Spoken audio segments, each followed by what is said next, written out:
everybody. Mark Levin here. Our number, 877-381-3811. 877-381-3811. We have a ton to get to. We have three guests as we race toward the finish line in this election, and we do everything we can, you and I, to prevent the radical left, the democratic socialists, as some of them like to refer to themselves, the open borders type, the let's destroy Medicare type, and all the rest of them from taking control of the House and the Senate. It's Americanism versus socialism. Americanism versus progressivism. Before we get to it, and there's a lot to get to, I just wanted to remind you that Our Police, my father's book, is available on Amazon.com and every major book outlet, bookstore. And on Amazon.com, it's 30% off. It's $13.37. And that's what they do with a new book that comes out. It's now in the top 100 in Amazon. And if you want to order it, if you wanted to order some books for your children, for your grandchildren, for the holidays and so forth, I would strongly encourage you to do it now, given the very steep discount. That's the way retail works in the book market. They keep it a secret. I don't keep it a secret. Why wait till Christmas when it's full price? So you can jump in now, or Hanukkah, or it's just a wonderful book to have for your children and your grandchildren. And I think you'll enjoy reading it to them as a nighttime read. And it promotes, American values and traditions, the sort of things we used to embrace, not the stuff you see on TV today in the news media. Again, I just want to remind you that the news media have taken a very short respite, but they'll be back trashing our police officers and law enforcement. They'll be back fueling the fire. That's what they do. That's what they do. And they leave the wreckage and then move on to the next subject. Look what's happened to Baltimore, the police department there. And that's not the only department. So as you know, I've always been a supporter of law enforcement, particularly local law enforcement. And my dad was too. He was very proud. And yes, we have had members of my family who were police in the Philadelphia Police Department. But I want to encourage you to get Our Police. You can go right online. We link to it on my social sites, don't we, Rich? It's up there. You can go right to Amazon, get the 30% off. You have it delivered to your house by tomorrow or the next day. So I want to encourage you to do it now before they jack up the price. Or any major bookstore if you happen to be there as well. Our Police by Jackie Levin. Now let's get down to it. There is a Morning Consult Politico poll that's out. And I'm sure they would prefer that the results were different. Politico being a left-of-center, quote-unquote, media site. And let me tell you what they found.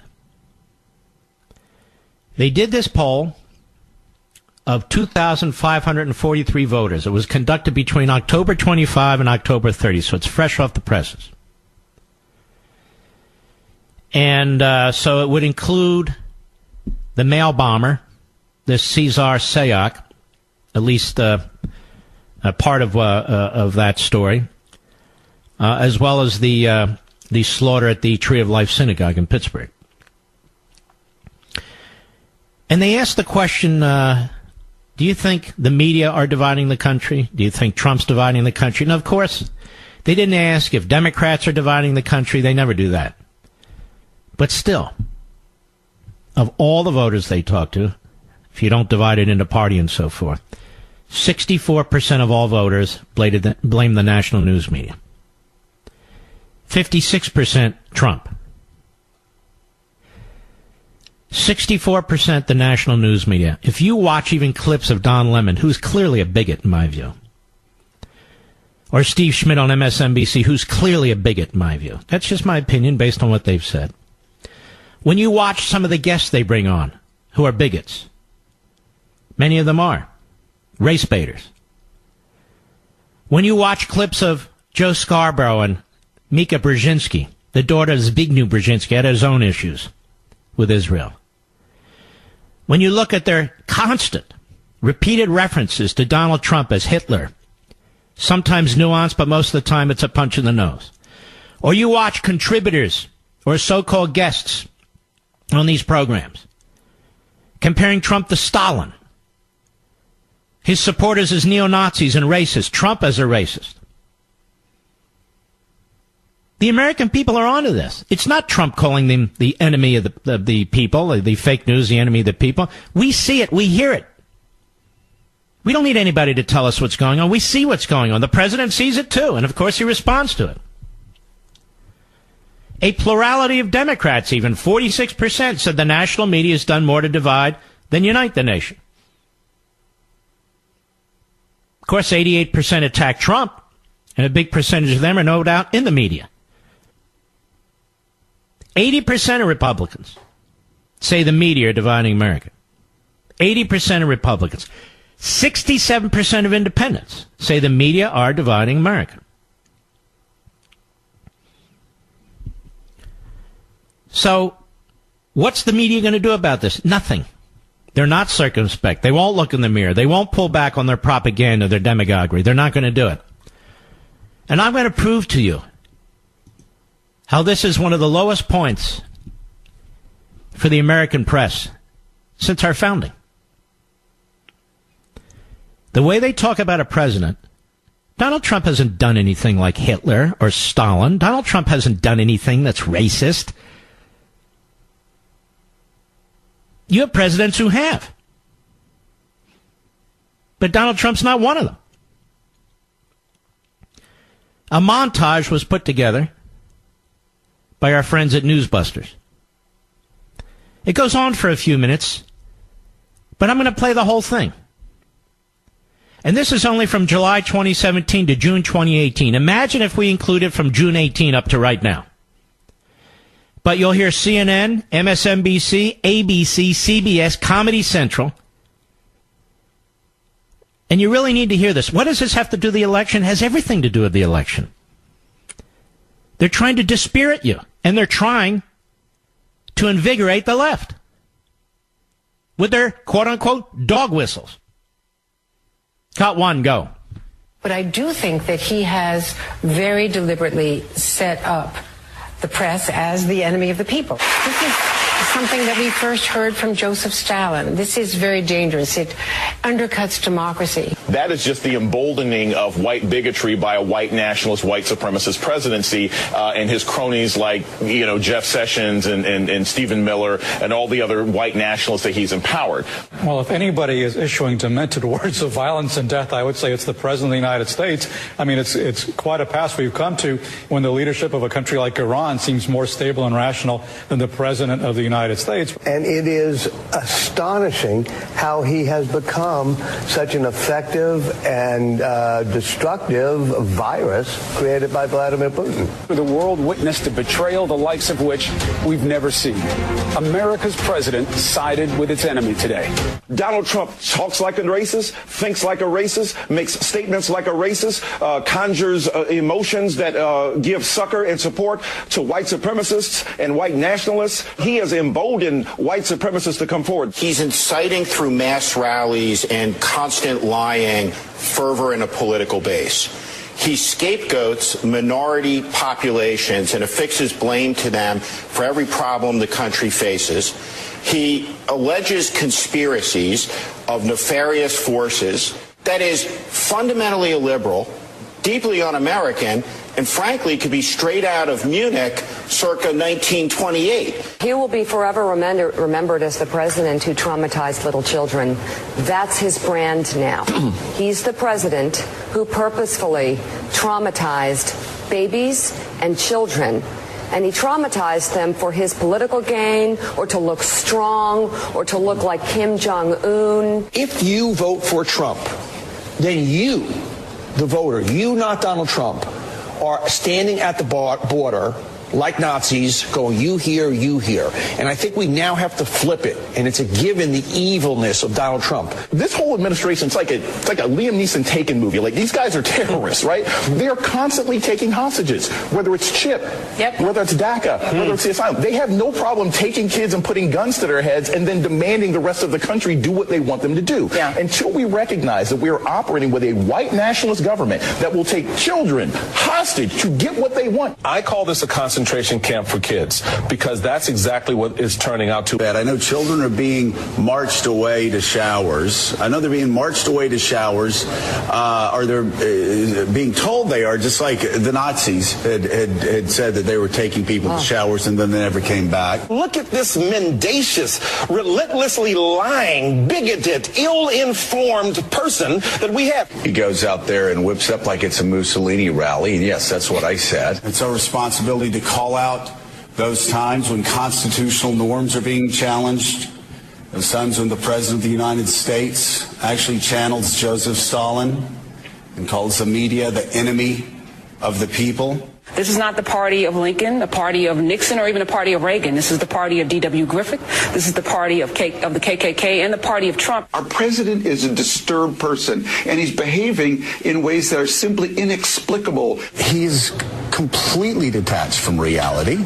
And you have somebody inside the White House that the New York Daily News says is mentally unfit, that people close to him say is mentally unfit, that people close to him during the campaign told me had early stages of dementia. Donald Trump is a racist. He isn't just a white supremacist. He's a flat-out, full racist. I'm glad elected leaders in the Republican Party are finally stopping looking the other way and confronting the fact that he's not only unfit to be president. In my book, his lack of empathy, his lack of leadership, his lack of courage, he's unfit to be human. Mr. Trump, your presidency, I love your presidency. I call it disgrace the nation. You're not the POTUS, you're the bloatus. You're the glutton with the button. You're regular Gorge Washington. You're the presidents, but you're turning into a real prick-tater. Sir, you attract more skinheads than free Rogaine. You have more people marching against you than cancer. You talk like a sign language gorilla who got hit in the head. In fact, the only thing your mouth is good for is being Vladimir Putin's holster. Do citizens in dictatorships recognize what's happening right here, right now? Are they looking at the first 2 days of the Trump administration and saying, oh, that's what my leader does? And by the way, that was Stelter at CNN at the end there. 2 days into the Trump presidency. Now, ladies and gentlemen, we can do that for hours. They say they're defending freedom of the press. They're not defending freedom of the press. They're degrading freedom of the press.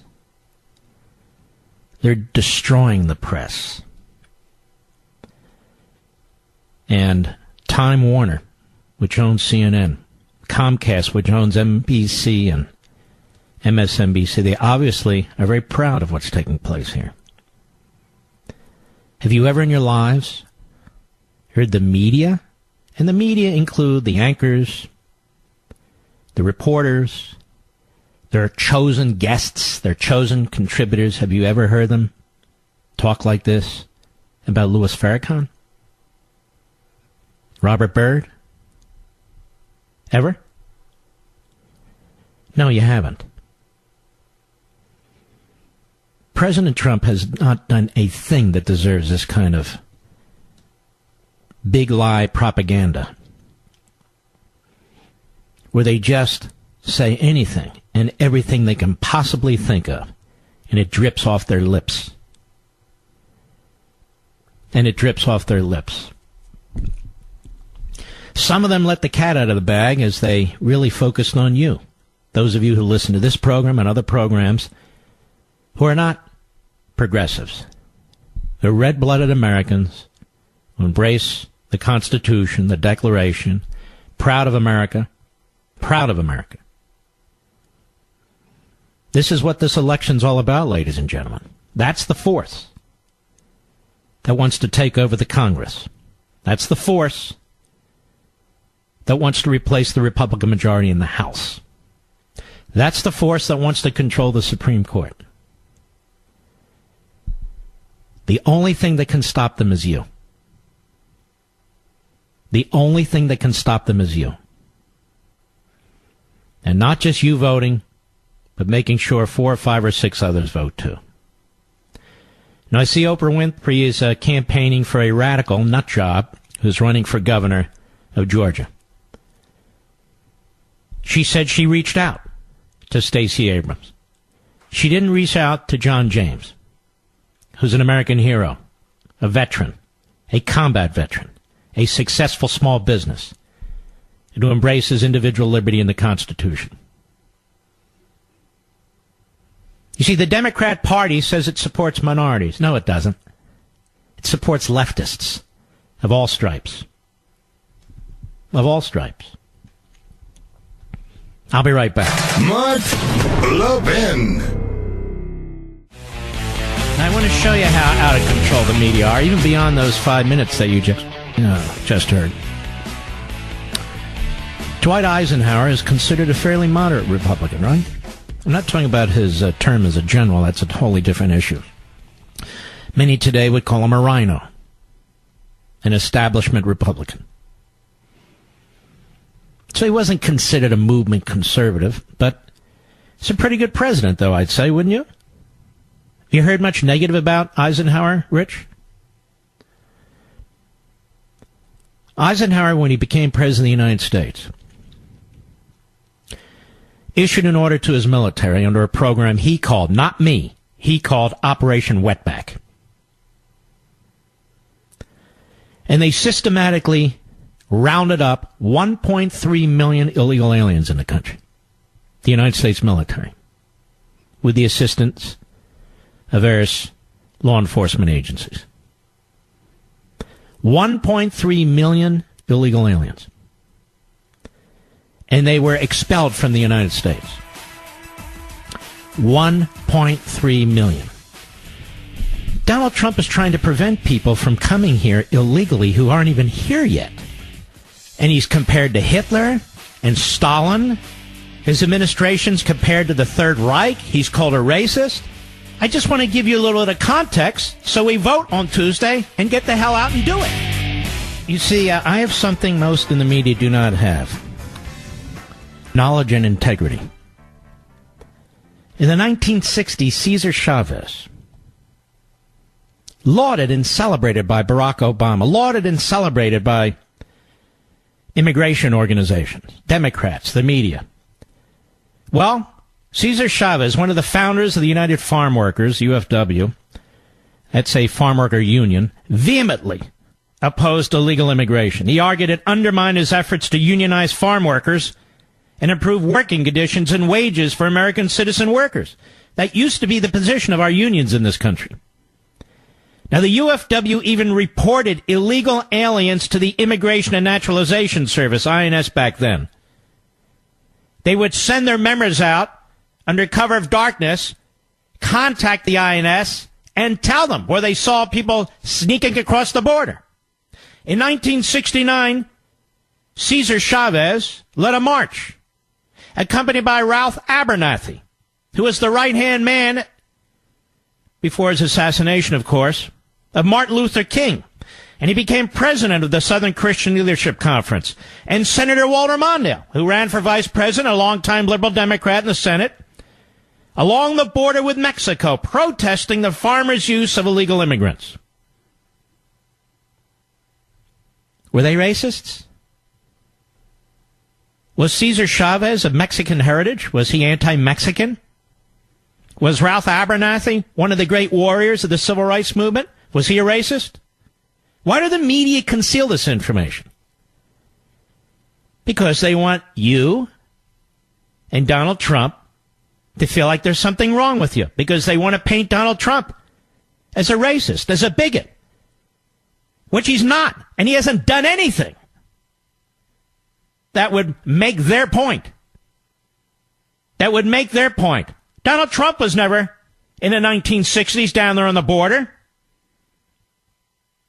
Cesar Chavez was. Ralph Abernathy was. Walter Mondale was. But now, the Democrats have changed course. The media have changed course. So now all of a sudden, if you want to secure the border to prevent people from coming into this country from other countries illegally, although they can try and come legally, now you're a racist. Now you're a white supremacist. We don't have to buy this crap from these lunatics in the media. Don Lemon, Michael Dyson, whatever the hell his name is. All these other buffoons and fools. We don't have to buy this from them. We don't have to take this from them. And then when you push back and the president pushes back, suddenly you're against freedom of the press? Is this a joke? We have a huge problem with the press in this country. The progressives have devoured it. It's freedom of the progressive. They don't care about your free speech, not one iota. So Eisenhower and Operation Wetback, their name, not mine, rounds up 1.3 million illegal aliens and deports them in the 1950s. You haven't heard that anywhere but from me. Cesar Chavez, who was given all kinds of awards by Democrats and liberals and by unions. Obama praised him. Vehemently against illegal immigration. He would defend American citizens, American naturalized citizens, American legal residents who are here working on farms and in the fields and so forth. But all of a sudden, ladies and gentlemen, the Democrats need more vote, the unions need more members, the media, I guess they need more viewers, I don't know. They reverse course, and you're expected to reverse course with them. Donald Trump pushes back, and they try and destroy him. He's a racist, don't you know? Well, if he's a racist, Walter Mondale's a racist. If he's a racist, Ralph Abernathy was a racist. If he's a racist, Cesar Chavez was a racist. If he's a racist, Dwight Eisenhower was a racist. But the truth is, these are race baiters and bigots on TV. They are bigots. And they're having a grand old time talking about white supremacy, white racism, comparing Republicans to neo-Nazis and Klansmen. They're having a grand old time. They're getting paid for this, too, by these major corporations. That's what this election's about. Normalcy. Taking our country back. Not for white people, not for black people, brown, yellow, red. What doesn't matter? It's our principles that matter. That's why you're here. That's why your ancestors came here. We're taking our principles back. Liberty. Individualism. The rule of law. Private property rights. And faith. Family and national sovereignty. These are rational, historic principles that create a civil society. And these are not civil people in the media. They claim to be professionals. They're not professionals. They're the most unprofessional. If somebody in your office talked the way that Joe Scarborough and Mika Brzezinski talk, if somebody in your office talks the way that Don Lemon or Alison Camerata speak, if somebody in your office talks the way that Chris Cuomo or any of the others are frauds and freaks, if they talk the way that they do, they'd be fired on the spot. Fired on the spot. I will be on the Hannity Show on the Fox News Channel at 9:30 p.m. tonight, Eastern Time. As you know, I haven't been on that program for 3 or 4 weeks for reasons that you're well aware of. And I didn't want to go on next week, but I'm able to come on this week. There's just too damn much at stake. So I'll be on tonight, 9:30 p.m. Eastern Time, 6:30 p.m. Pacific Time on Hannity on the Fox News Channel. I hope you'll join us. I've got plenty to say about this election and the radicals that we confront. These are radicals who want to fundamentally transform America. Open borders. The end of due process? The end of presumption of innocence? That's an attack also on the Electoral College What other institutions do they wish to destroy? They've already destroyed the media.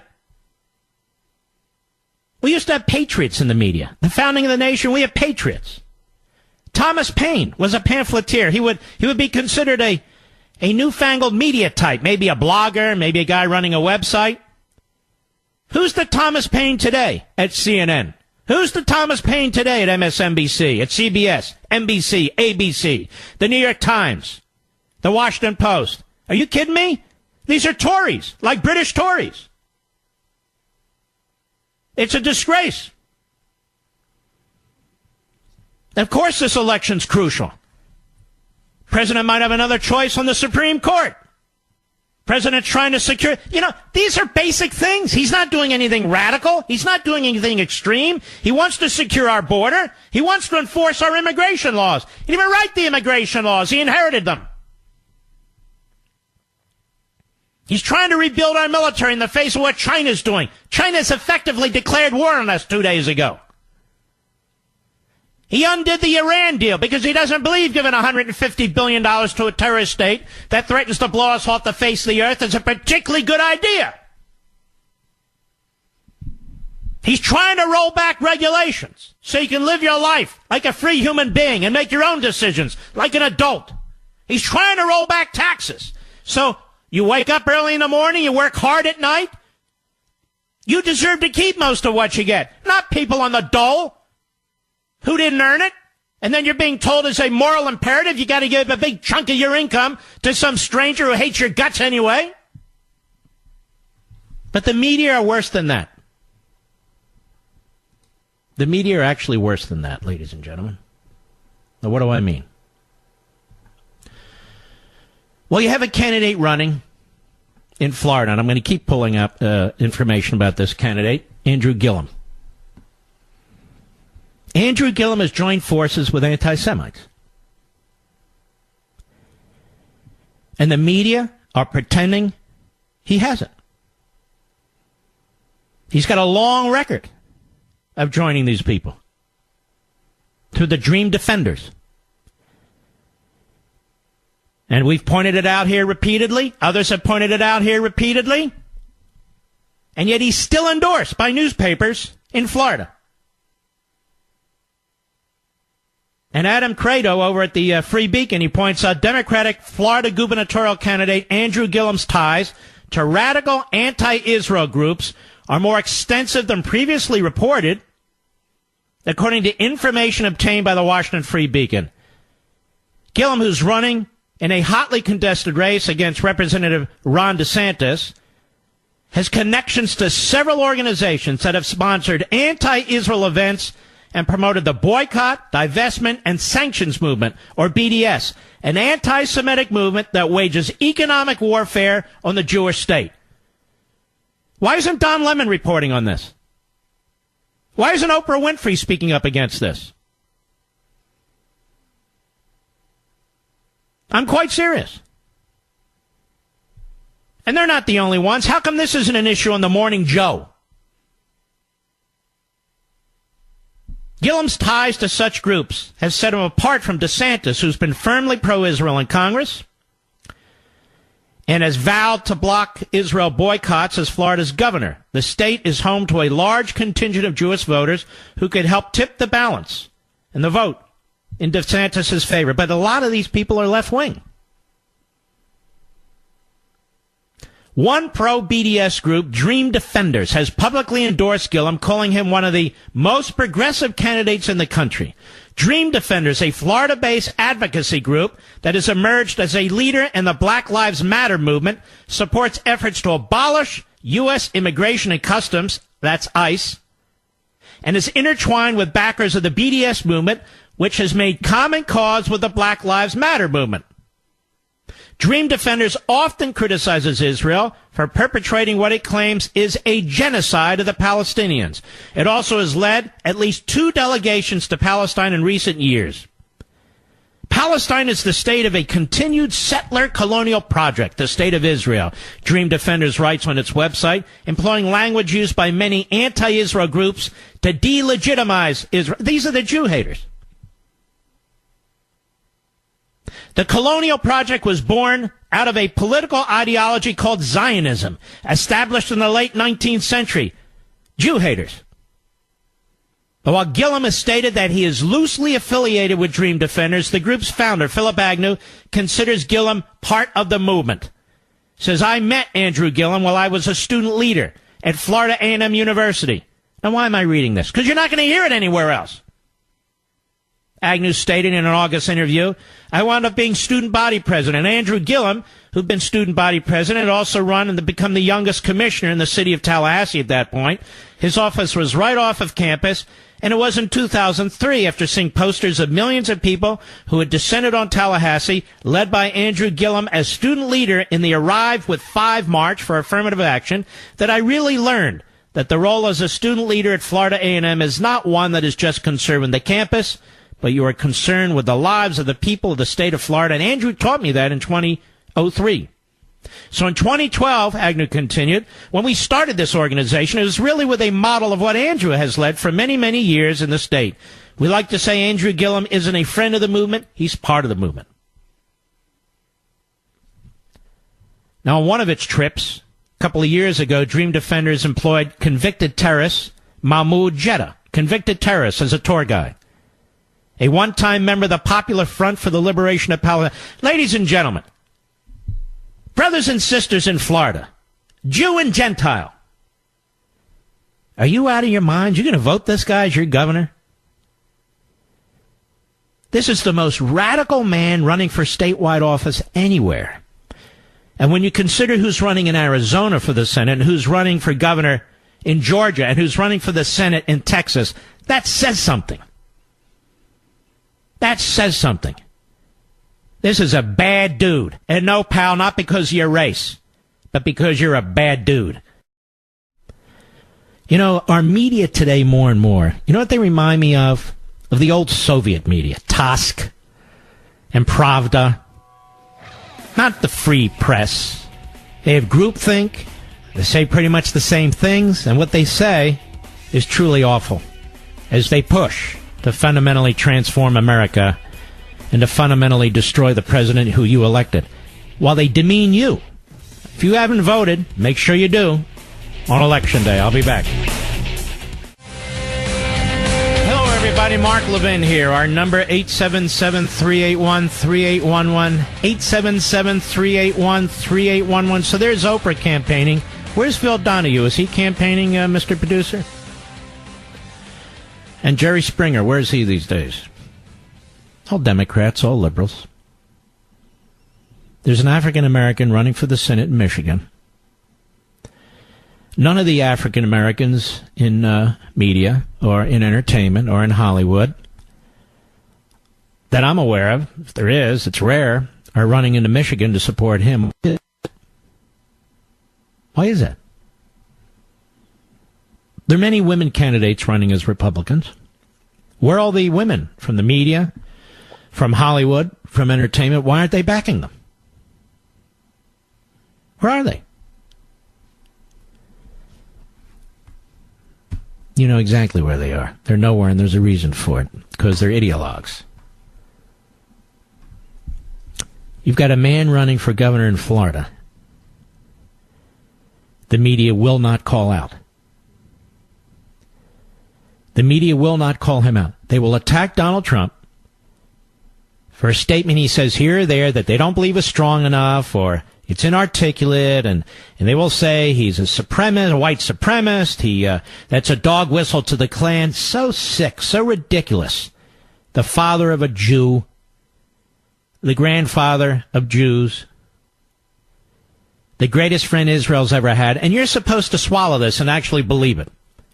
Meanwhile, we have the real McCoy, if you will, in Florida, who went out of his way to embrace an anti-Semitic group, to sign a petition with such a group.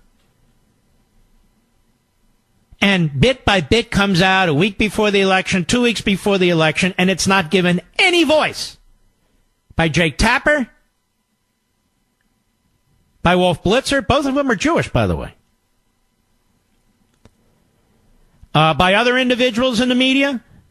Nothing. All the talk about anti-Semitism, all the talk about race. How does Andrew Gillum get immunity? How does he get immunity? I'm serious. How does he get immunity? And yet he does. I'm convinced if the network news programs and the cable news programs had actually reported the news in this race, that is campaign, rather than trying to create DeSantis as a racist, and he never has been and never will be, and give a complete pass to Andrew Gillum with his background and his decisions when it comes to Jews and the state of Israel, we'd have a very different campaign going on in Florida, wouldn't we? The truth is, this BDS movement is a movement of the left in Europe, other parts of the world, and in the Democrat Party. The truth is, it goes on our college campuses, which, as we know, conservatives control, right? Of course not. Right? Where's Joe Scarborough on this? Damn fool. Where is he? Or all his guests that he brings on? Why don't they make this a topic? Why don't they discuss it? You know what Joe Scarborough did? He brought Andrew Gillum on his show, celebrated him, praised him, promoted him. Why? Because he's in a bit of a tussle with the President of the United States. So Scarborough sides with Gillum. What does that say about him? You've got a contributor, a paid contributor on MSNBC by the name of Steve Schmidt, who viciously attacked the President of the United States for recognizing Jerusalem as the capital of Israel, who viciously attacked the President of the United States for moving our embassy from Tel Aviv to Jerusalem, as he said, blaming the President of the United States for what Hamas and Hezbollah and Iran were doing, fomenting violence and rioting, terrorist organizations. And he sided with them against the President of the United States and condemned what the President had done. And then they go around calling him an anti-Semite and a racist. MSNBC, NBC, Comcast, they employ Al Sharpton. They employ Joy Reid. How does Joy Reid still have a job? Why was Al Sharpton ever hired? CNN has Don Lemon. Don Lemon is a race baiter, and I would argue he's a bigot. He says the worst type of things. He really does. What kind of a news program is that? Or Joe Scarborough constantly implying or stating flat out that the president has something in kind with Adolf Hitler? All the men and women, the families that fought World War II, all the people who suffered from World War II, all the Holocaust survivors, all their families should be disgusted with Joe Scarborough making such statements. In essence, downplaying the Third Reich, downplaying Hitler, downplaying the genocide, if you're going to compare all that to the president and the president's administration. And there are people who do not know what took place back then, younger people. And so they must say, well, if Hitler's like Trump, then what's the big deal? And a racist? A racist? The Democrat Party calling somebody a racist? No, that's precious. The party of slavery and segregation and Jim Crow and all the rest of it, we've been through it. The party of Robert Byrd, praised by Obama, praised by the Clinton. The party of Louis Farrakhan. Why were the Clintons on the stage with Louis Farrakhan during Aretha Franklin's funeral? Did anybody ask that question? What the hell were they doing on the stage with him? And where were all these phonies in the media when Farrakhan referred to Jews as termites They have to concoct scenarios to attack our president. But here we have the leader of the American Nation of Islam, once again, for the 1,000th time, talking that way about Jews. The Democrat Party has a Farrakhan problem. Now, you wouldn't know it if you watch CNN. You wouldn't know it if you watch MSNBC. You wouldn't know it if you read the New York Times or the Washington Post, all the rest of the crap that's out there. You wouldn't know it. They have a Farrakhan problem. Wall Street Journal wrote about this last January. Hillary Clinton tried to make Louis Farrakhan an issue when she ran against Barack Obama in 2008. The Nation of Islam leader, infamous for calling Judaism a gutter religion, had praised the future president, that is Obama, as the hope of the entire world. In February debate, Mrs. Clinton demanded that Obama reject Farrakhan's support, insisting there's a difference between denouncing and rejecting Mr. Obama. Obliged, and added, there's no formal offer of help from Minister Farrakhan that would involve me rejecting it. See? Obama never really rejected it. Now, did he? Did he, Joe? Did he, Don? Did he, Jake? 3 years earlier, Mr. Obama posed for a photo with Mr. Farrakhan at a Congressional Black Caucus gathering. The photographer, journalist Askia Muhammad, told the liberal site Talking Points Memo that a CBC Congressional Black Caucus staffer contacted him sort of in a panic, quote unquote, about the photo. I promised and made arrangements to give the picture to Leonard Farrakhan, Louis Farrakhan's son-in-law and chief of staff. But he kept the copy, which he released last week. And this was written in January of this year. Mrs. Clinton might have become president had the photo come out a decade earlier. It isn't clear from the photo to what degree Obama was associated with Farrakhan. But the Congressional Black Caucus Association is scandalous. Its members have met with Farrakhan on at least one other occasion. In a video posted to YouTube in 2009, Representative Maxine Waters and Barbara Lee of California, Al Green of Texas, and William Jefferson of Louisiana can be seen exchanging hugs and handshakes with Farrakhan, then talking with him about coordinating their public responses to Katrina. After praising the representatives for their performance at the hearings, Mr. Farrakhan said, "Tell me how I can be of service." Ms. Waters responded, and this Ms. Waters, wants to be chairman of the Finance Committee in the House of Representatives, should the Democrats take the House. I'm telling you. Waters told Farrakhan, I think we need to get together and talk about how we're going to put New Orleans on the national agenda. Mr. Jefferson, who represented New Orleans, explains to Mr. Farrakhan how difficult it is to get colleagues from elsewhere in the country interested in Katrina relief.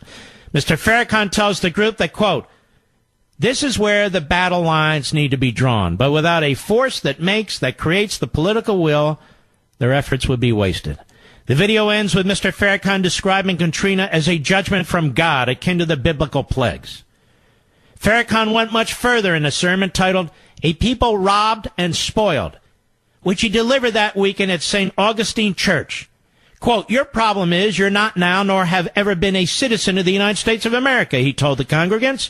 You're a slave to white America. Sounds like a commentator on MSNBC or CNN. It bothers me to hear you crying how you're an American, but they treat you like a slave. It bothers me that you're willing to fight and die for something that is not willing to sacrifice nothing for you. Now, the Southern Poverty Law Center, of all places, classifies Farrakhan as a black separatist, and the Nation of Islam as a hate group. Alan Dershowitz reacted to the Obama-Farrakhan photo by saying he would not have campaigned for Obama had he known about it. He said, there must be zero tolerance for anti-Semites, whether they are David Duke or Louis Farrakhan. No one should associate with either. The suppression of that photo is disgraceful. What about the discretion of the record of people running for office today? Maybe not as bad, but bad enough, like Andrew Gillum. Or there's a person running for Congress in Minnesota, I believe it is. If Republican lawmakers were holding strategy sessions with David Duke, their party would likely be held to account Why shouldn't the Democrats and the Congressional Black Caucus be held to the same standard, wrote the Wall Street Journal. And why isn't it? Because our free press doesn't want to, that's why. What about it, CNN? What about it, MSNBC? What about it, Andrea Mitchell? What about it? I'll be right back. How many Republicans have sat down with David Duke or any Klansman or any neo-Nazi to develop political strategy? How many? None. How many Democrats have sat down with Farragut on political strategy? Many. How many Republicans want to be seen on stage with David Duke? None. How many Democrats have been seen on stage with Farrakhan? Many. Want to talk about violence? The president's tone, they say. Really? Remember when Bill Clinton pardoned the FAL on terrorists? Remember? Killed a cop, among others? With bombs. Domestic terrorists. Remember when Obama commuted the sentence of the leader? Even though he wouldn't even apologize for what he had done. What about Barack Obama himself befriending Bill Ayers and Bernardine Dorn, domestic bombers? We'll talk about violence? Has Donald Trump done anything like that? Ever? No, I don't think he has. But it's his tone, you see. Not Joe Scarborough's tone, where he throws around the word Hitler like you throw around the word lollipop. Not the guests on these phony cable news shows that throw around racism like you use the word the. And some of the anti-Semites on these news networks, they sit there silently.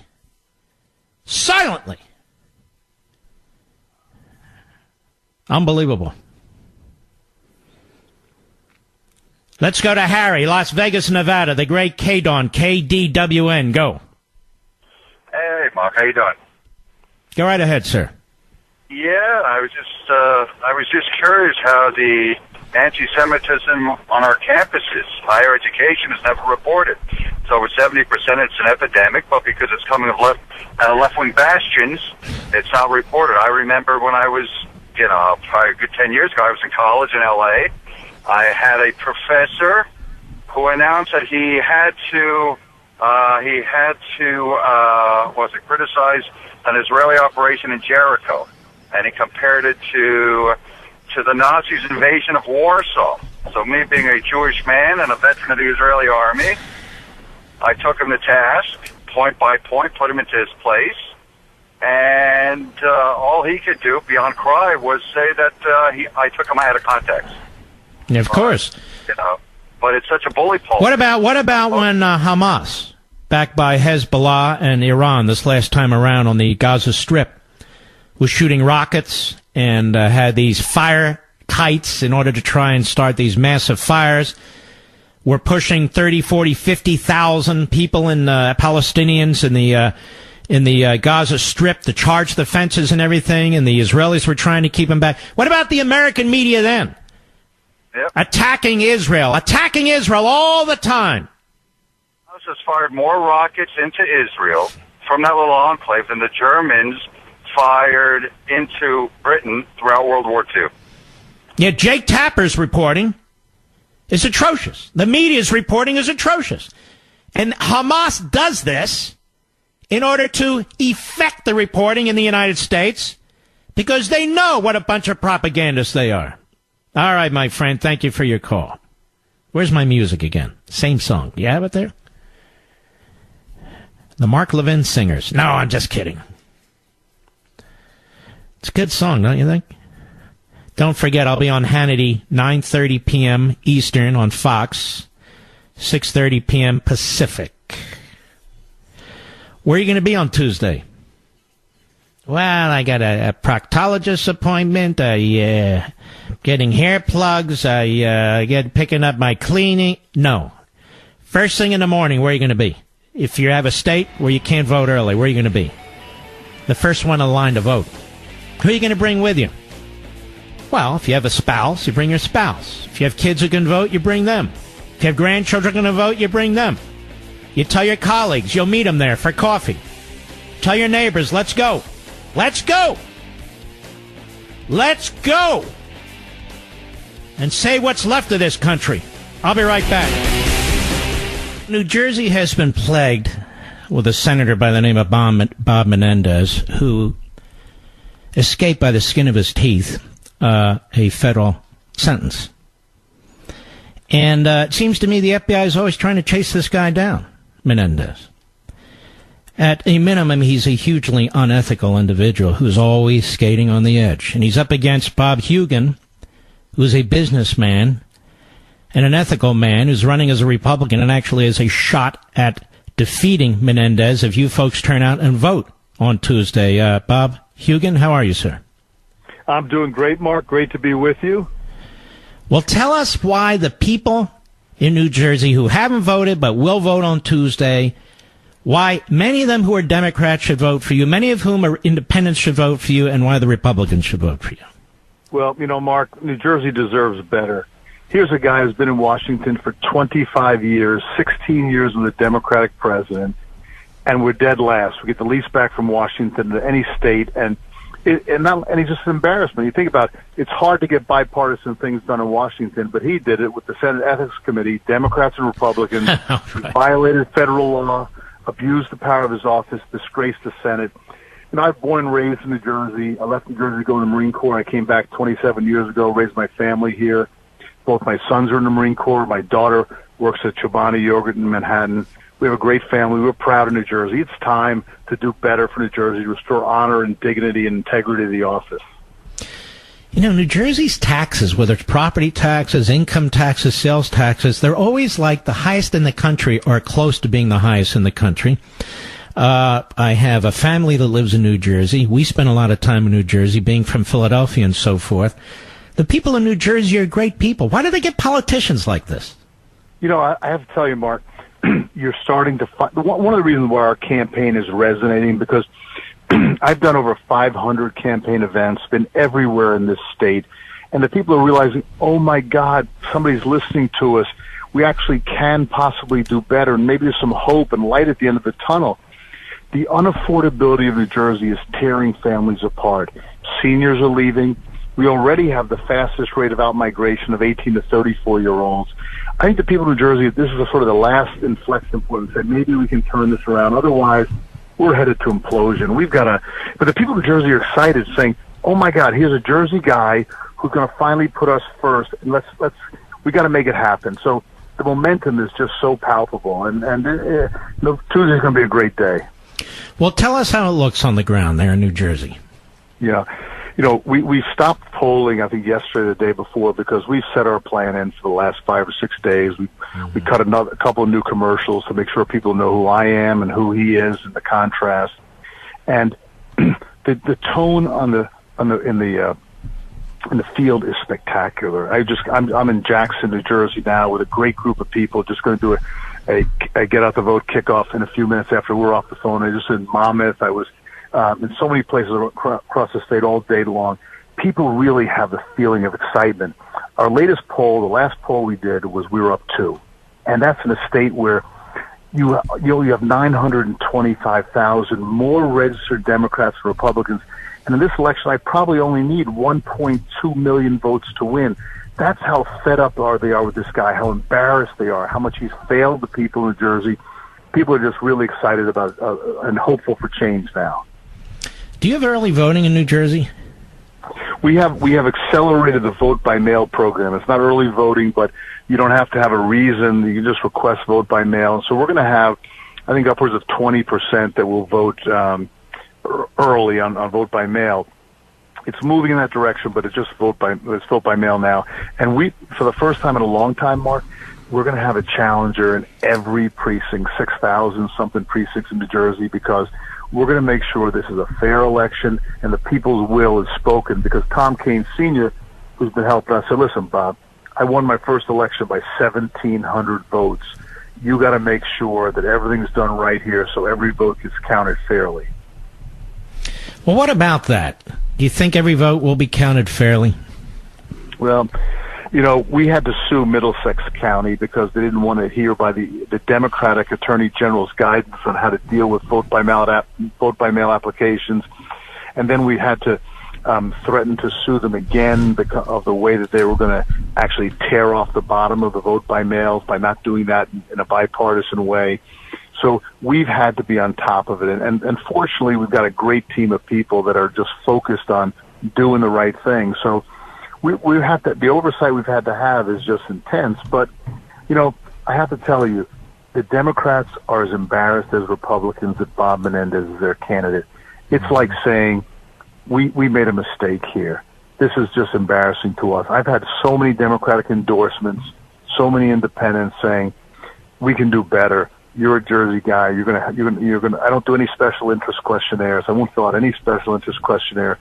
My wife and I are financing most of the campaign ourselves. So when we go to Washington, the only constituency that we're responsible to are the people of New Jersey. And that resonates. People want to change. We need people who are going to be committed to helping put people's interests ahead of party and politics. Well, it would certainly make a difference.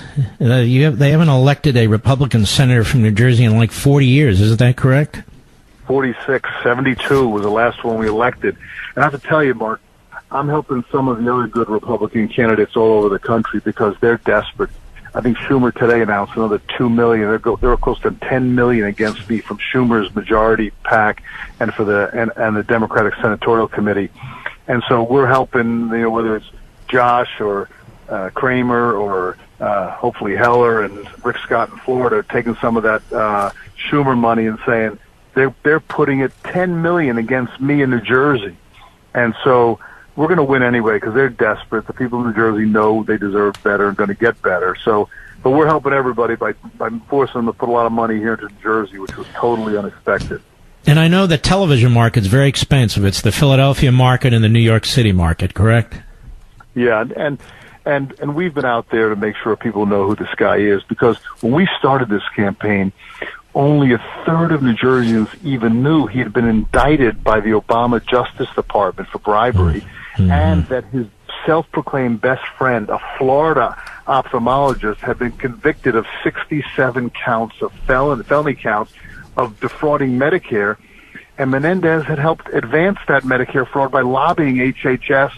And he talks so much about immigration. The only immigration accomplishment he's had, he's expedited the visas for this married doctor from Florida's girlfriends from Ukraine, Dominican Republic, and Brazil. And when you brought these things up during the debate, he tried to smear you. I noticed that's his technique, isn't it? Yeah.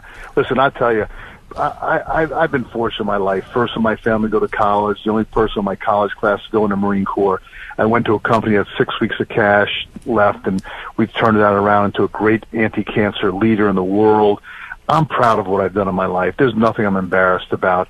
And I have my self-respect. I had my self-respect before this campaign started. I have my self-respect when it's over because I stand behind everything we say. It's 100% truthful. It's just a job interview. The people in New Jersey deserve to know who this guy is and what he's failed to do before they sign him up for another 6-year term.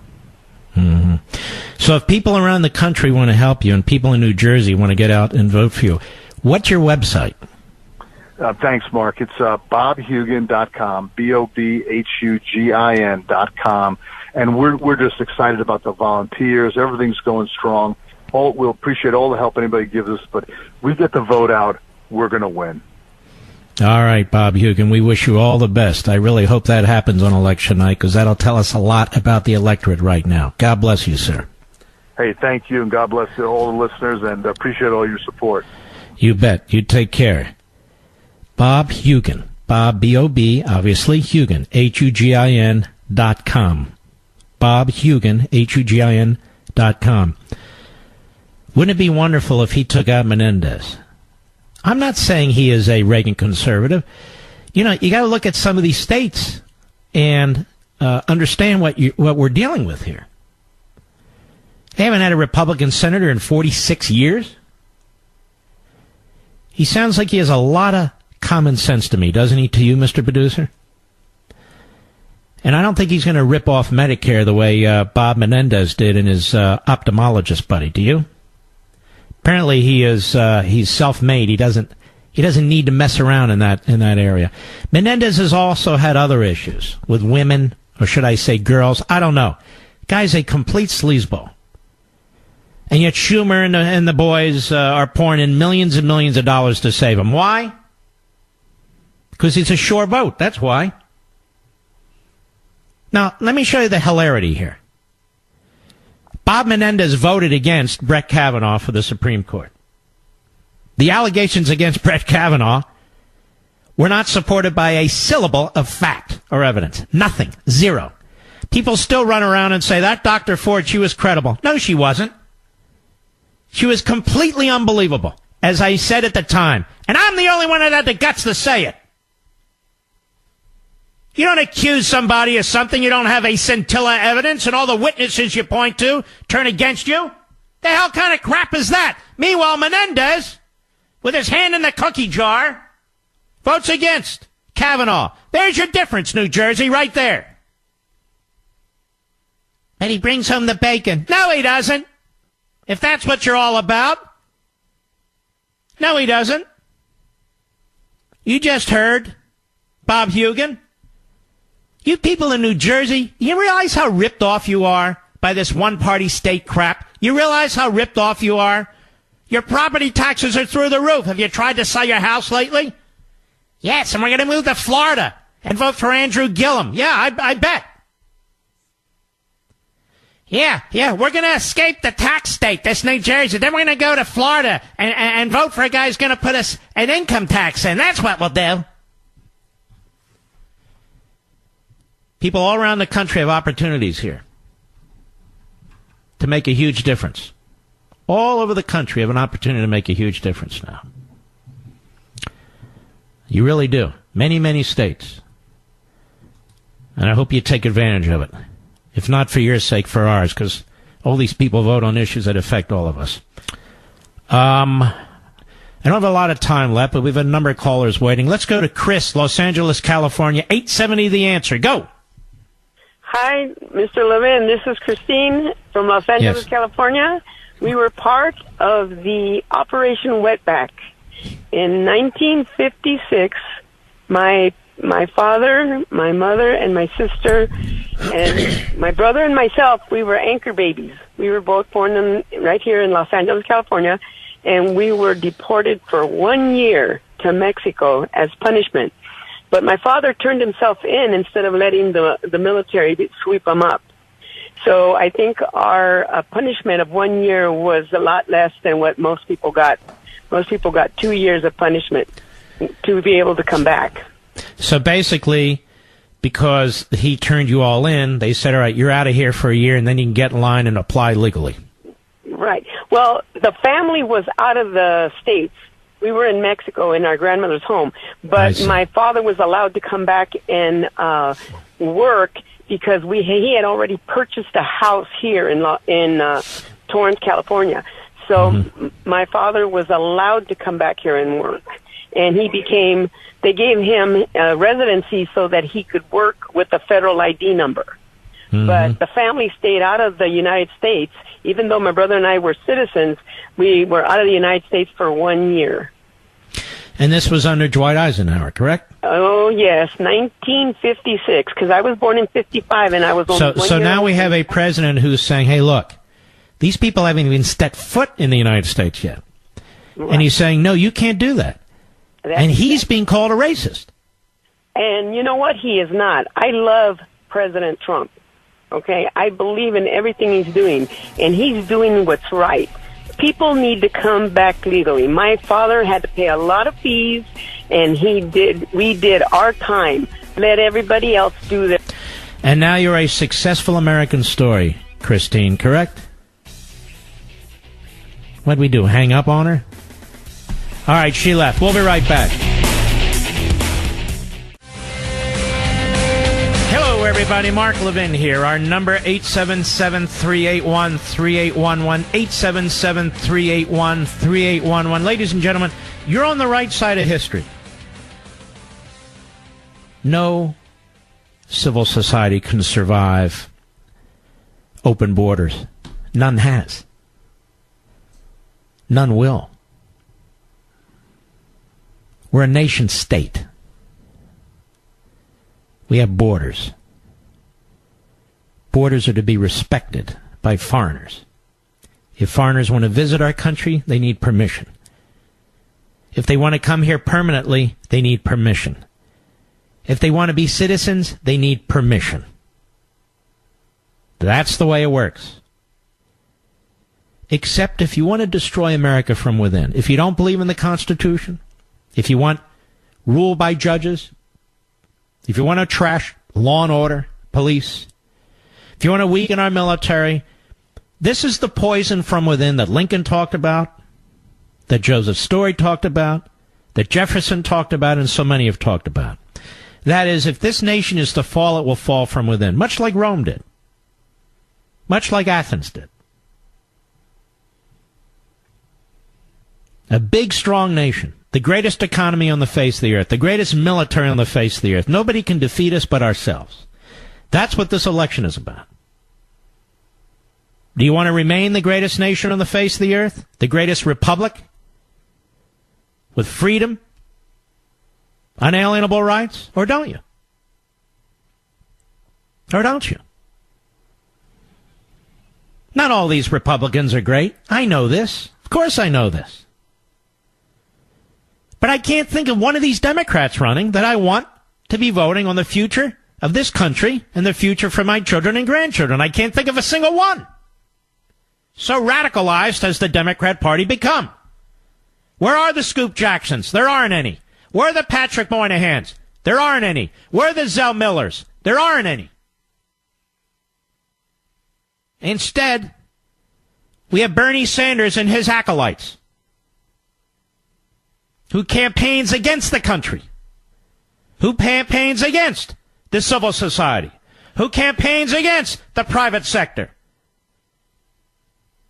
who campaigns against individual liberty. It's all about groups. Always about groups. They put us in groups. Groups based on age. Groups based on income.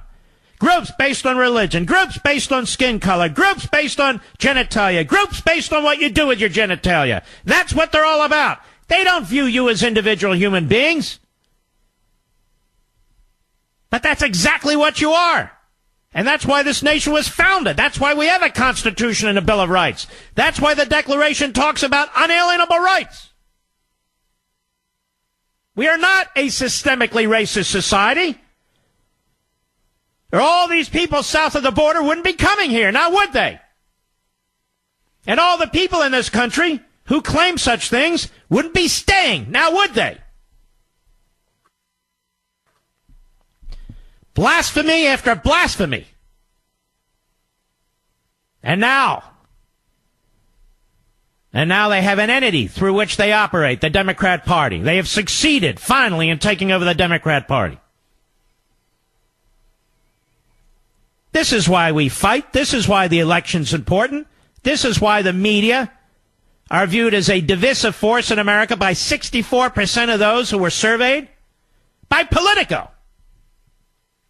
Because the media are exactly that. You have a guy by the name of Don Lemon, who obviously hates white people, particularly white men. It's constant. Take a look at Conservative Review, a great piece by Rob Eno. Don Lemon, monkeying around with the statistics, says you don't have anything to fear from people thousands of miles away. No. You have to fear white men.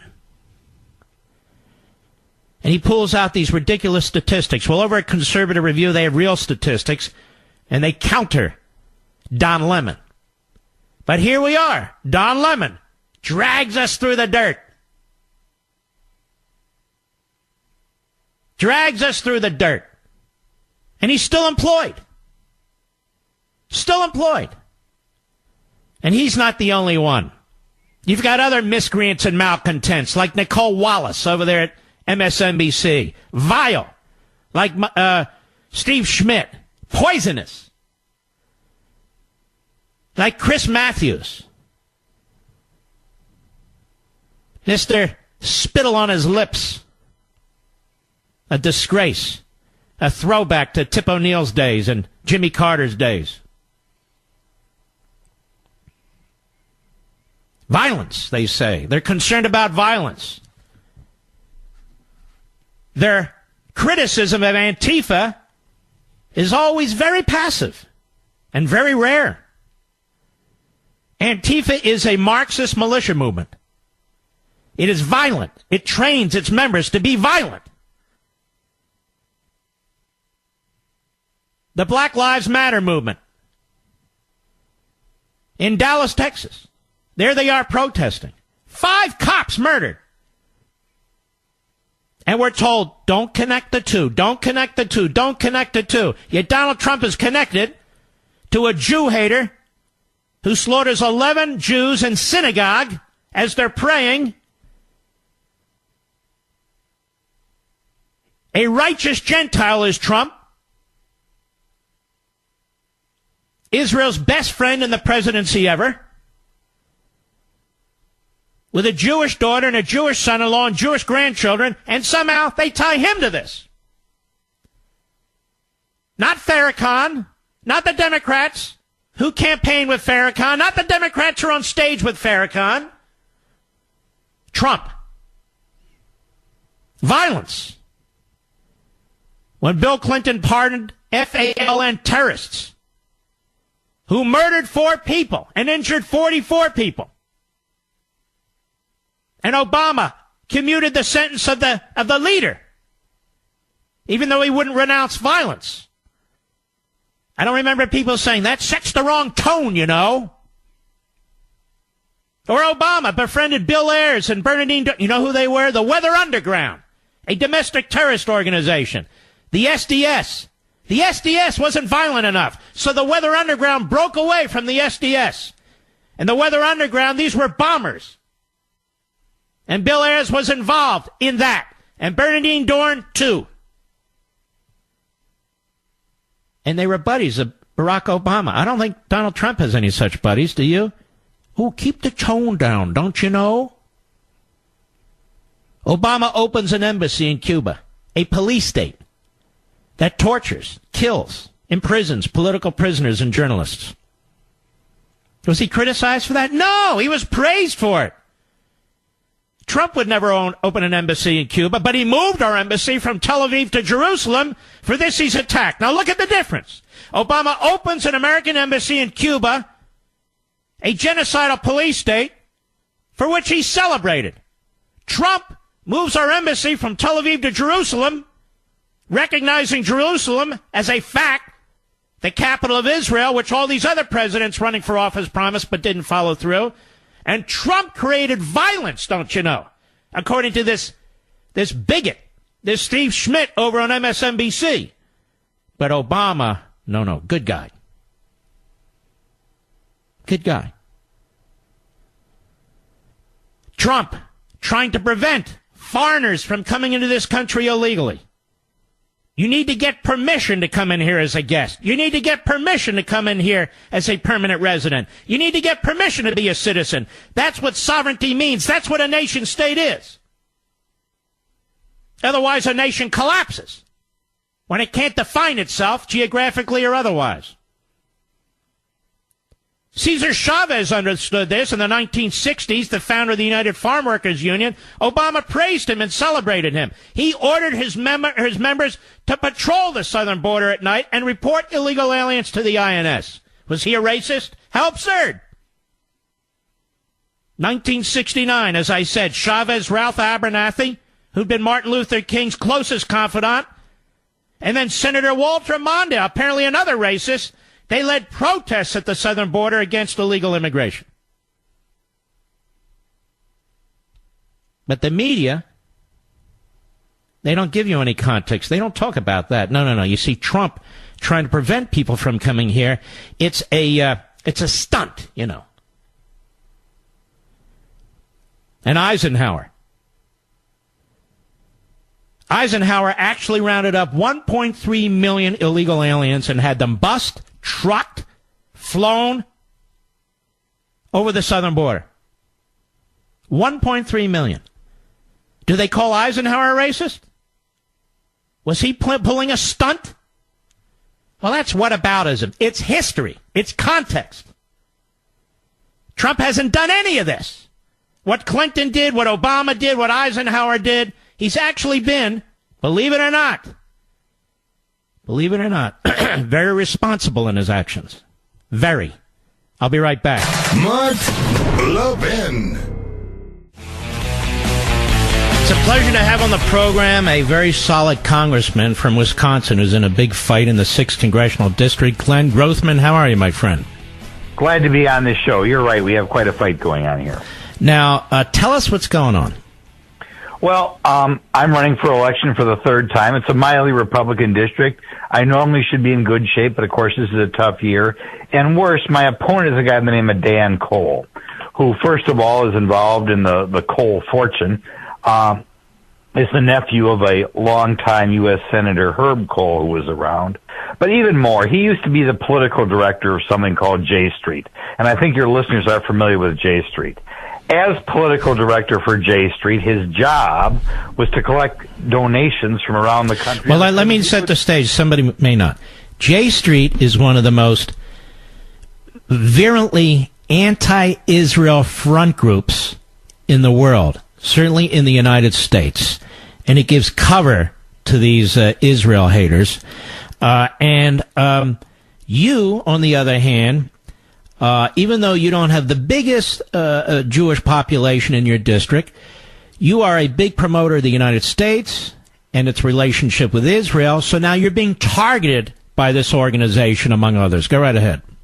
Correct. His job as political director was to run around, find the ultra-lefties from around the country, collect that money and spin around and donate it to the anti-Israel type Democrats. Over 99.5% of their donations went to Democrats. People like Keith Ellison, that crowd, collect money from around the country and spin money out to those. That was his job for 6 years. He was the first political director of J Street. Then he was another lobbyist for about 2 years before he decided to come back home and run against me. He must know Andrew Gillum in Florida. I bet you they're very close buddies. They could be close buddies. He certainly knows that crowd, and he certainly has this, whatever would cause one to be drawn to J Street. I think it's the same mental problem or mental process that would cause someone to be open borders in the United States, right? Mm-hmm. For some reason, they think the United States is a bad country and owes the rest of the world something. The same mindset goes into Israel is a bad country. We must owe something to the Palestinians. If they're shooting missiles at us, it must be our fault, or whatever. That same sort of mindset. Mm-hmm. Right? And so you have this guy Cole running. He's the nephew of Herb Cole. He's the billionaire who served, as you're right, in the Senate for several terms. And the founder of Kohl's department store, by the way, just so the rest of America knows. So he's a hardcore, radical, extremist leftist running on the usual open borders, Medicare for no one, government down, health care, don't fund the military, anti-cop kind of mentality, I'm guessing. Is that correct? Well, he actually is kind of fooling people because he doesn't have a voting record. First of all, I don't want to get somebody in trouble. The family sold Kohl's department store. And they got a lot of wealth from that, but right now, you know, you can shop at Kohl's. And oh, thank goodness. All right. Fitting that Kohl's family. Right now. So is he a hardcore radical? He is running as a moderate, which is hard to believe. He is trying to stay away from issues. He attacks me for being a permanent politician. He lies about pre-existing conditions, as all Democrats do. Through a certain extent, through his family, and to a certain extent through his J Street connections, he is raising a lot of money. So he's spending, well more than I am on TV, which is a problem. I think I'm outworking him grassroots-wise, but he spends a lot of money. He trashes me and says he's going to be less partisan and be the moderate healer. Sure. Of course, I'm sure that's not what he's telling the people who are giving him the money. No, he'll join Pelosi, vote for Trump's impeachment, and do what they all do on the left. Exactly. And even more, open borders, which will destroy America. Look at the Middle East through the eyes of the Iranians or the Palestinians, right? Now, if people want to support you, and this is a race that most of the nation isn't familiar with because there's focusing on other races and so forth, but I know you to be a very decent guy. I don't know you well, but we've bumped into each other at various events and so forth. And you strike me as a very decent guy. You are not one of these career hack politicians. You're a very thoughtful guy. Glenn Grothman, what is the site where if people want to contribute to late in this campaign, 5 days left, or people in your district want to campaign for you, what's your website? Okay, we still are buying more radio ad, more TV. My website is glenngrothman.com. Very simple. Glenn has 5 letters. Grothman is as it sounds with 1 N. So 2 N's in Glenn, 1 N in Grothman, 13 letters together. glenngrothman.com. Well, that's GROTHMAN, glenngrothman.com. We'll put it up on my social site so people have it. And I'm glad you spelled Glenn and said it's 5 letters. You know, you didn't do a Biden that said JOBS with 3 letters. Remember that one? Yes. All right. And you're being targeted in this Wisconsin district. Tell us about some of the towns that are in this district. Well, the biggest city is Oshkosh. Other big cities that your listeners may recognize, Sheboygan, Fond du Lac, Manitowoc, and Neenah. Your listeners on KFIZ is a radio station that carries your program in Fond du Lac, Wisconsin. WTAQ in Green Bay. Green Bay is not in the district, but it's just south of Green Bay. And WISN in Milwaukee. The district is just north of Milwaukee. So we have plenty of Mark Levin listeners in the district. Well, I strongly support you. I hope all the Levinites out there will turn out and vote for you. And we wish you all the best. I just want to remind you folks out there, it's Glenn, Glenn, Grothman, GROTHMAN. That's Wisconsin's 6th Congressional District. And while you're voting, make sure you vote for Scott Walker there, too. You're absolutely right. It is very scary out there, and we have got to find a way to get these young people to know how to think. All right. Thank you for your vote. Thank you for calling in, Glenn. You take care of yourself. All right. So all of you folks in this district, in the 6th Congressional District, you know, we haven't talked much about Wisconsin and the governor's race here. It's very, very important. Very, very important. Scott Walker is one of the finest people I've met in politics and also one of the greatest governors in modern history in the United States. Absolutely. We'll be right back. Senator Ted Cruz, how are you, sir? Terrific. How are you doing tonight? We're doing very, very well. Well, the polls keep getting weird out there in Texas. I guess it depends who you watch. You seem to have a decent lead there. What can you tell us about the race? Well, I'll tell you, it is. We've got a hell of a fight on our hands. It is the most expensive Senate race in the country. And my opponent, Beto O'Rourke, is the number 1 Democratic fundraiser in the country. They poured $70 million into this race, which even in the state of Texas is a ton of money. It's the most money any candidate has ever raised in the history of Texas politics. And so we're getting outraised. We're getting outspent 3-1. And the polls have been all over the place. They've been anywhere from a high of about 10 points to they've been down to just a couple of points. And so we're seeing huge turnout, and from our end, we're just running hard and trying to turn out every single conservative in the state of Texas, because I am certain that every single liberal in the state of Texas is going to show up and vote. And that's the thing. I mean, this guy really anymore, he's not hiding his radicalism, is he? He is not. I mean, he is running hard left. It's like Bernie Sanders. It's like Elizabeth Warren. I mean, he's embracing socialized medicine. He's the only Democratic Senate nominee in the country to explicitly call for impeaching President Trump. He's embracing open borders. He supports sanctuary cities. And when I say open borders, he has literally proposed decriminalizing crossing the border illegally, which is the very definition of open borders.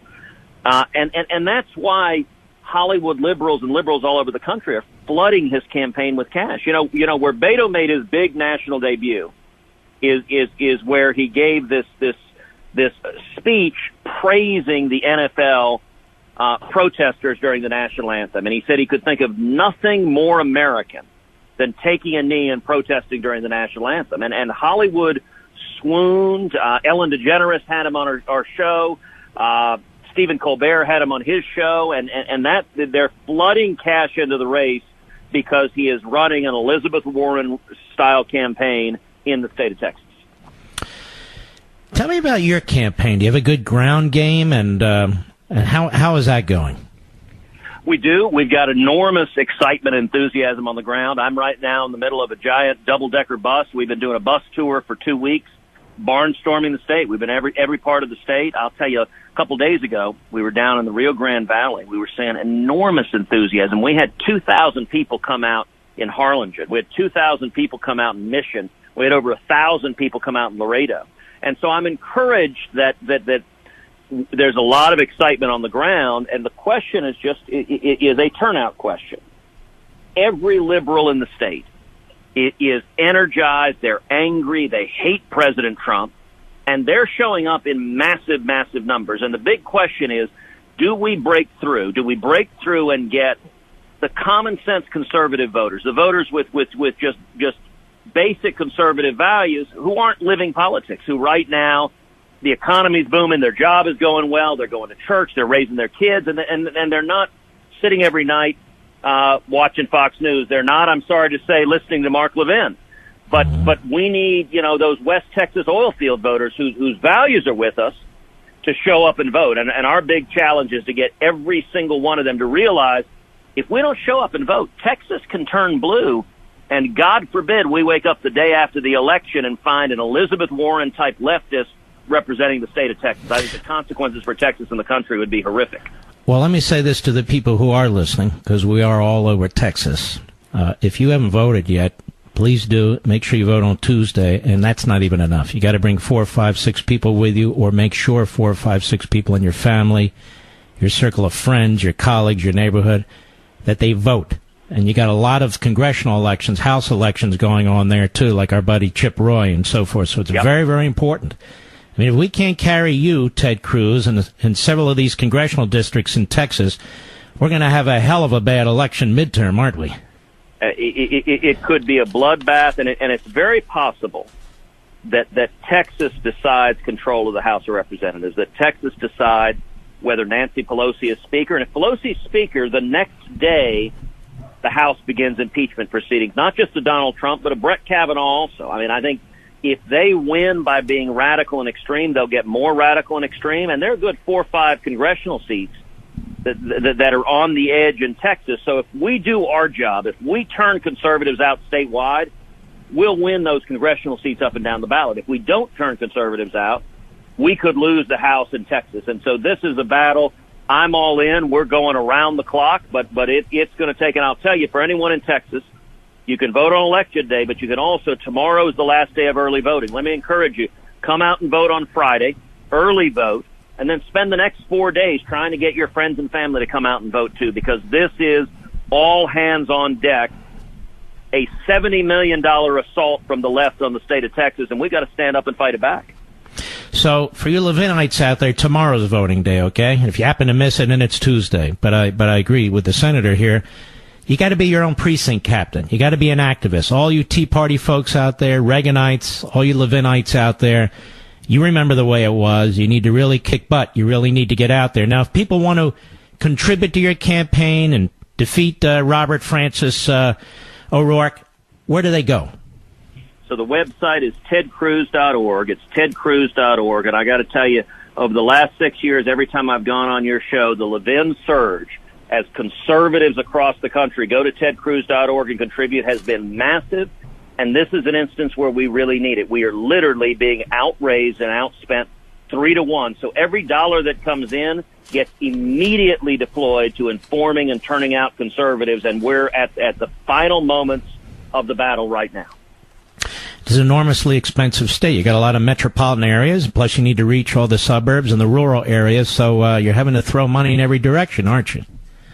That is exactly right, and part of it is, as you know, the mainstream media is going to do everything they can to stop us. So every day or two, you get this glowing profile of Beto O'Rourke. Their favorite adjective for him, by the way, is Kennedy-esque, and they just, the profiles are all rainbow. Would that be Ted Kennedy-esque? Well, the funny thing is, to them, Kennedy-esque is a positive. You will appreciate this, Mark. So Beto had Joe Kennedy come down to campaign for him twice. Perfect. So Joe Kennedy's been down twice in Texas campaigning for him. Both times Beto had Joe Kennedy driving, and I joked it's the first time in history anyone's ever asked a Kennedy to drive. That's very good. Well, you don't want Beto driving, given his background, now, do you? It's his. I mean, somebody had to drive, so I guess it was Joe's turn. What's that? There is that. You're very diplomatic. That's very good at the last days of the campaign. Mark, I got to tell you a joke you're going to like that I've been telling on the trail. Yes, it's a joke that's making its rounds on the internet, which is it's an open letter to everyone in the caravan, to the men and women marching north through Mexico, and it's dear men and women of the caravan, be advised that we have identified homes that are willing to welcome you in, to give you free housing, to give you free health care, to give you free food. And each of these homes is helpfully self-identified with a little black and white sign that says Bethel. And I like so that. If you see one of those signs, just go right up to it, kick down the door, because, look, they don't believe in walls, so don't worry about that door. Just come on in and make yourself at home. I think that's a great idea. But American citizens must not do that. Just people in the caravan, correct? Apparently anyone can. Look. If you just want, it's this bizarre notion of socialism, which listen, Beto is running on socialized medicine. He's running on open borders, and we're seeing the far left. We're seeing that's who's resurgent, and it is. As you know, anyone who wants to see the effects of socialism, look no further than Venezuela, one of the wealthiest countries in Latin America, bankrupted by socialism. As you know, my family knows it firsthand. Cuba, Castro and communism utterly destroyed Cuba, and it's incumbent on all of us to make that case, because you've got a lot of young college kids that are being duped. They're being duped by Marxist professors. They're being duped by the media. And they're being duped by, look how sexy Che Guevara is. And look how sexy Beto O'Rourke is. He skateboards. Well, how about instead of that, we focus on, we've got the lowest youth unemployment right now today in 52 years. We've got the lowest African-American unemployment ever recorded, lowest Hispanic unemployment ever recorded. As you know, freedom works, but we got to carry that message. I know you need to go soon, but also I think this explains things too. O'Rourke supported the embassy in Cuba, which is a genocidal police state. Yet he opposed moving our embassy in Tel Aviv to Jerusalem. You opposed the embassy in Cuba and supported us moving our embassy from Tel Aviv to Jerusalem. Does that not kind of say it all? It says it all. You and I were both there, Mark, in Jerusalem when the embassy opened, and it was an amazing moment. It was an historic moment. And I will say, listen, O'Rourke has, among other things, the most anti-Israel record of any Democratic Senate nominee in the country. In 2014, when Hamas was raining rockets down on Israel, Beto O'Rourke was one of only 8 members of the House of Representatives to vote against funding Israel's Iron Dome missile defense system. It is a radical and extreme record on Israel. And for all of us who love Israel, electing the most anti-Israel Democratic nominee in the country would be a profound blow both to Israel and to the United States. All right, so Ted Cruz, it's tedcruz.org, is that correct? That is it, tedcruz.org. All right, folks, all over Texas, we're everywhere in Texas. Folks, all over in Texas, we cannot afford to lose Cruz, okay? He is the tip of the point of the conservative movement, certainly in the United States Senate. Absolutely crucial. All you Levinites out there, it's a Levin surge. Let's give them all the support we can at tedcruz.org. And all you Levinites in Texas, don't think somebody else is going to carry the ball here. We got to be engaged. Vote early. Tomorrow's the last day, the senator said. If you miss it, Tuesday. But not just you. 3, 4, 5 other votes. All right, Ted Cruz, we wish you all the best, my friend. God bless you, my friend. Thank you for everything you do each and every day. You too. God bless. Little footnote, of course, my stepson works on Ted's staff, but if you think that's why I support Ted Cruz, when I supported him in the Republican primary long before that, you're dead wrong. I support Ted Cruz because I've always supported Ted Cruz. I've known him for a quarter of a century. Don't forget, tedcruz.org, tedcruz.org. This is the Levin Surge. We'll be right back. Mark Levin. Bear with me.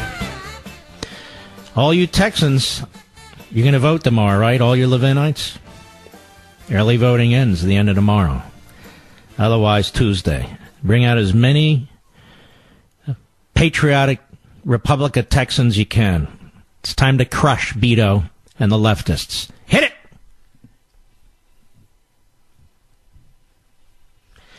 It's time to electorally crush these people on the left. Florida. You with me? All over the country. It's time to push back. All right, kill it. Have you ever thought about the word education? It means to lead forth. The word fourth raises another question. Which way is fourth? Now, for the liberals out there, fourth, which way is third? Now, I will be on Hannity in a half hour at 9:30 p.m. Eastern, 6:30 p.m. Pacific, and all kinds of times in between and around. But let me end the program this way. We must be affirmative. We must go on the offense. We must not be looking at our feet with our heads down. We must be strong. We must be vigorous. And we must, if you have early voting, vote now. Vote tomorrow. If you need to wait for Tuesday, then Tuesday it is. You can do this. You can make sure 4, 5, 6, 7 people that they vote as well. Assuming they vote the right way, of course. You can do this. We can do this together. They don't expect us to do this. They think they've beaten us down. They think they've dispirited us. That's why the day in and day out attacks by the media. By the media. They think they've defeated you. They think they're going to take the House. It's up to us, or they will. We should be able to pick up 4 or 5 seats in the United States Senate, quite frankly. And we will, if you turn out and vote. We have important governorships up in Florida, in Wisconsin, in Kansas, in many other states. It's very, very important that we take care of business, that we do this. It's very simple. It's a simple arithmetic formula. If more of us show up than then, we win. We win. So be enthusiastic. Be energetic. Take control of your lives. Don't wait around for the other politicians. Don't wait around for political organizations. You take responsibility yourself for 4, 5, 6, or 7 other people and stay on them until they vote. I'll see you in a half hour on Hannity. We salute all you heroes out there in the military, in the armed forces, police officers, law enforcement, firefighters. You know who you are. Thank God for each and every one of you. I'll see you in 30 minutes. Take care.